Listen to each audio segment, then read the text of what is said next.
Welcome, I'm Kinetic Symphony. This is Dave. I hunt down and report on weird and true mysterious stories, from glitches to the supernatural. Case file number 1875, written by Jameson 2005X. Back to 86, a time warp fix. I have the same routine every day. I get up at about 5 a.m., eat something real quick, and watch a little TV, get dressed and head to work. I have one roommate, and we've had this apartment for 2-ish years.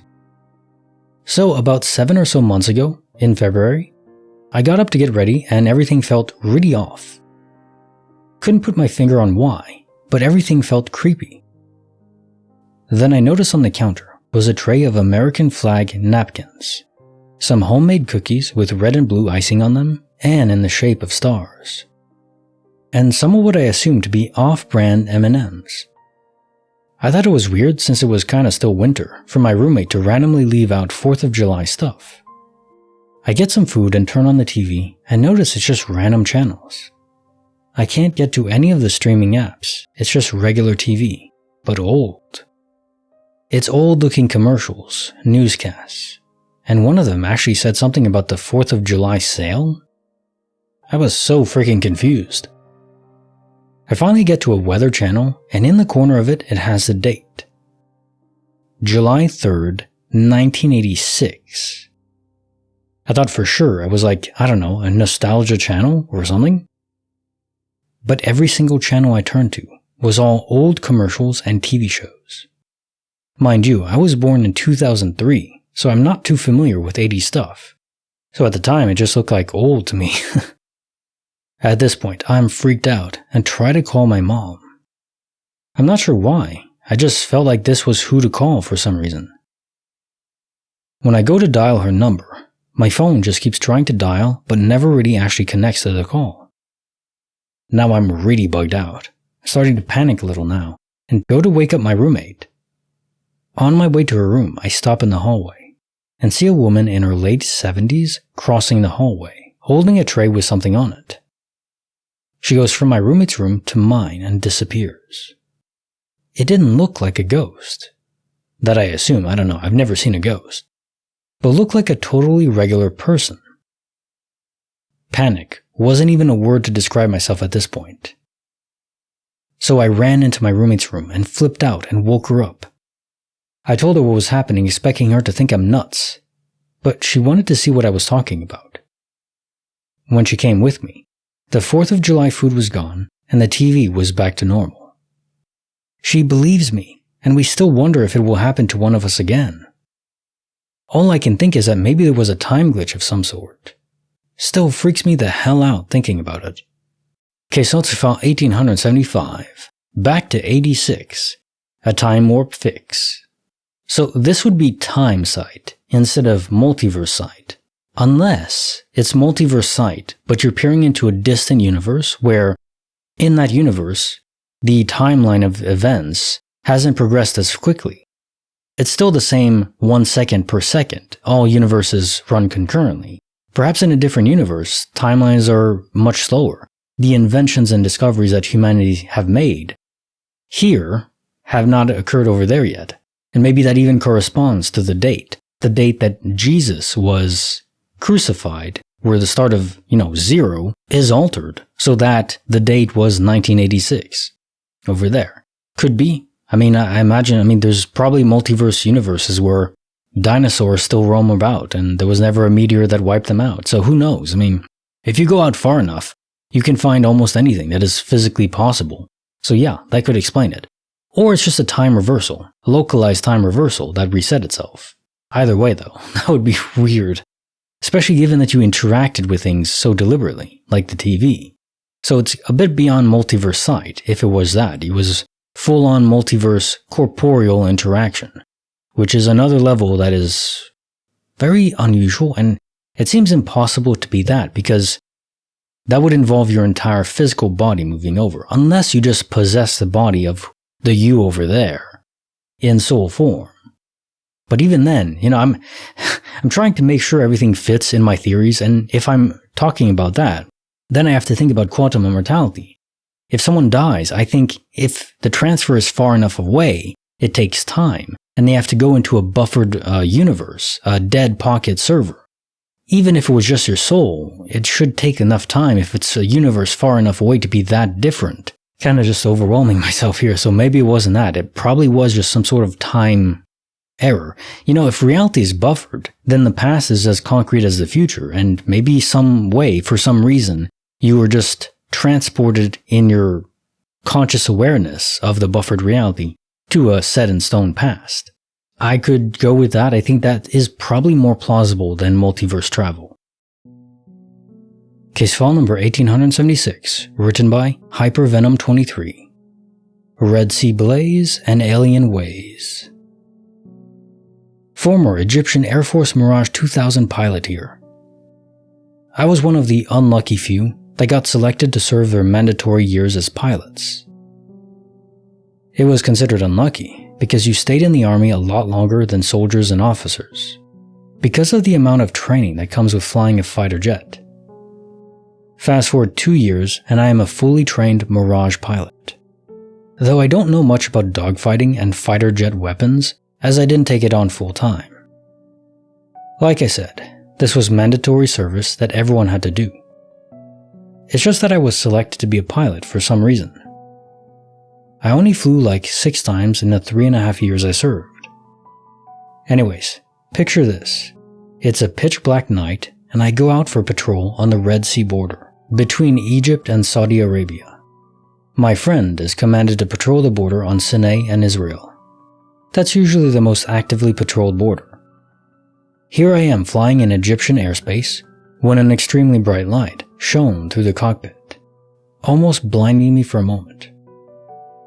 It was so bright it got right through the tinting on the windows and my helmet. It was almost like that memory wiper in Men in Black. It lasted at least a minute. So just as I'm about to call this in to get a possible explanation, the air tower guy starts frantically sort of shouting, but not loudly, like he's talking really fast and in a very worried tone. And I can't hear him through the radio that well, so I couldn't tell what he was saying.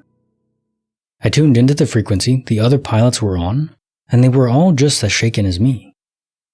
30 minutes later, a calmer voice instructs us all to land immediately, as there is an emergency being investigated by the more experienced pilots, dogfighters. So we land 2 at a time. I steer my plane into the hangar, and I get out. Everyone has this frightened look on their face, eyes wide open, mouth shut, and all sorts of lost. Like you talk to them and they're like, "Sorry, what were you saying again?" So I go straight to the base commander, hoping for an explanation that puts my mind at ease. When I get there, I find that he's in his office on the phone shouting about unidentifiable aircrafts infiltrating Egyptian airspace, and that's when I get really scared. I finished my mandatory service years ago. I'm currently studying law in Washington, but that night, I constantly think about it. Was it an alien? Case file 1876. Red Sea Blaze and Alien Ways. Well, I would say that the blinding light out of nowhere does strike me as alien, because if it was some other nation's fighter jet pilot that was just there, and then just put on his high beams like you're driving down a road at night, that doesn't seem quite right, does it? No. But aliens, they often are known to have very bright lights that just emanate at random. And given the unease of your superiors in that moment, I would guess that whatever ship was detected was moving very fast, probably faster and in strange movements that defy to be physically allowable as far as we understand. Often ships, alien ships are UFOs, let's say. We don't know if it's alien, but they're often reported to not conserve momentum. So they'll be going extremely fast and then instantly stop. And of course, if you did that if you could do that, we couldn't do that, but even if you could in a ship we have now, every single thing on that ship would experience insane G-forces, hundreds of G-forces. Every single person in there would be flattened into a pancake. The ship itself would destroy itself by stopping so suddenly. Or by curving so much. The angular momentum would just, it's like when you're in a car, you experience that when you're moving sideways. That's that's how we'd have gravity in space, the rotation effect. If you apply that to a ship that is going so fast and yet continues to go on, well, that would mean they have some sort of inertial dampener system. And that is beyond anything we understand, that we couldn't do that. That shouldn't be physically possible. I mean, I think that is concrete evidence that something else is going on. Just that.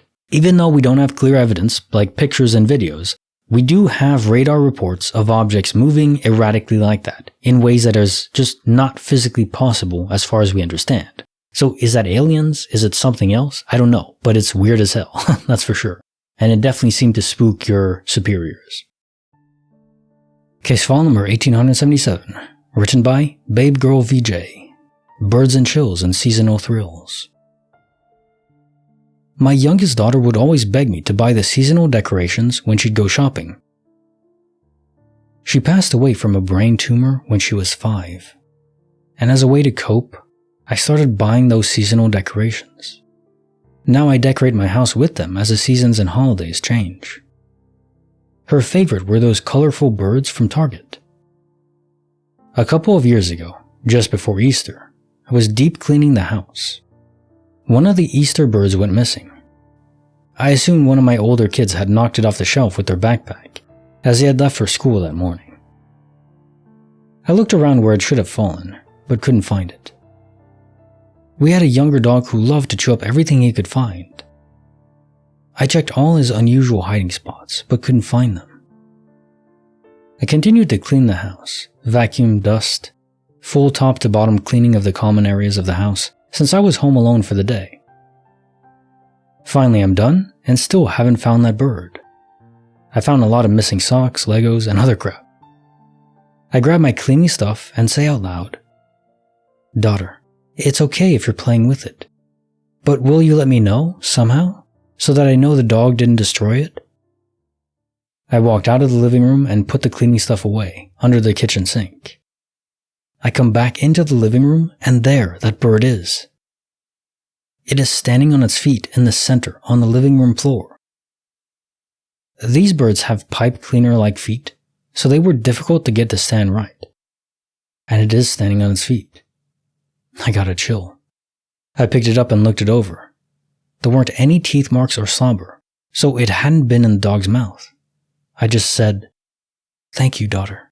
You're welcome to play with it whenever you want," and put it back on the shelf. Case notes for 1877. Birds and chills in seasonal thrills. I am not a father. I don't have kids yet. I do want to in the future. But I will say, just thinking about it, and I mean, I haven't experienced it yet, but just thinking about it, I think the worst thing that can happen to a person, to an adult, is to have a kid and have them die young. Just thinking about it makes me want to tear up. It's so brutal, and I'm so sorry for your loss. And was it the echo, a fragment of your daughter that lingered behind and just wanted to play with the decorations she so loves? Yeah, maybe. I could see that. And I hope it's that. For your sake. But again, I think it's just a fragment. I think that's the only way for quantum immortality to make sense, where if you die, you go to a different universe, your soul does, but then there are ghosts and spirits lingering behind, so how do you explain that? Well, the only way I can think of is that a tiny piece of who you were remains behind, just like an imprint. You press down on the bed and there's an imprint of yourself there, but over time, the imprint fades, and I think that's what's happening. That's why you don't have, billions of ghosts lingering behind. Because eventually that little fragment does dissipate. Now, maybe there are mechanisms for where the fragment can harness energy from us, something like that. I don't know. That's kind of fun speculation, but I'm not sure. That is what I would guess is going on. It was a small fragment of your daughter. May she rest in peace in this universe and continue living strongly in all the other ones. But I love that because at least it gives some sort of, not even closure, just peace for you. And you definitely deserve it. Let's lighten the mood now with the joke of the day. What do you call a shoe made out of a banana? A slipper. Extremely slippery. Don't recommend. Like the video, subscribe, hit the bell. Kinetic Symphony, signing off.